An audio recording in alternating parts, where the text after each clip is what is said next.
If you hold someone accountable, do you really trust them? Welcome to Thank God It's a Story Saturday, a weekly video series where I share stories with you that you can use to make your messages connect.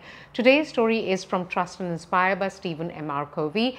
The story is about the time when Stephen Covey was just 7 years old. He says, my parents used to have these weekly meetings in which they would tell the kids about the plan for the week ahead and the household chores that needed to be done.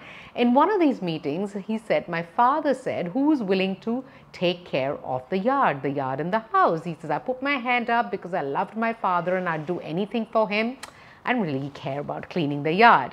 So when I said I would, my father took me to the yard and said, your job is to keep it clean and green. Now let me show you what that looks like. So he took me to the neighbor's yard and said, look at it, it looks green. So the neighbor's yard looked beautifully manicured, the plants looked healthy and green. And he says, now I'll show you what clean looks like. So they went back to their yard. The father got 2 trash bags and they cleaned half of the yard and put all the rubbish and the garbage in it. And he said, now you look at the other half and see the difference. That is what clean looks like. So he did a good job of explaining what exactly was required and what clean meant and what green meant. He also said that you are the boss. You decide how you want to do this, whether you want to use a hose, a fountain, a sprinkler. It's totally up to you. You're the boss, and if you ever need help, I'm your helper. Think about it for a couple of days. Do you really want to take this job? And he said, a couple of days later, I said to my dad, I'm ready, deal. He says, some days passed by and I hadn't done anything. Truth be told, I just forgot and more exciting things came about and I had fun playing.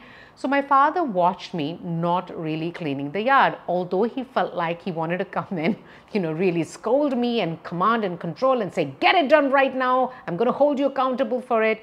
He bit his tongue and he did none of that. He says, then one day he said to me, how is it going? And what he really meant was, how's the yard going? And he says, why don't we take a walk together like we had said that a couple of times a week, you take me through the yard and we'll check on the progress, just like we had agreed. So he says, we walked and I started trembling.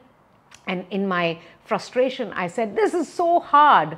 And I had done anything about it really, but I still just said it, it's really hard. So the father said, is there anything I can do to help?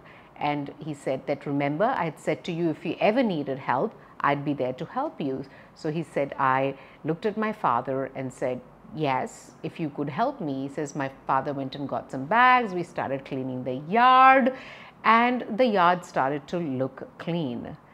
The point is that my father in that moment did 2 things. He made me accountable for what I needed to do, but more importantly, he also demonstrated to me that he could trust me. When I looked at the yard that day, I felt I was capable of achieving this clean and green look of the yard. My father didn't scold me, my father didn't shout at me. He held me accountable and also inspired me to believe that I was capable of something. So holding someone accountable and trusting someone are actually not mutually exclusive. They're pretty much the same thing. I hope this gives you some tips into how to get your kids, your team members, or anybody you desire to hold them accountable, but also inspire them and trust them to do the right thing. Stay storied. I'll see you here next Saturday with another story.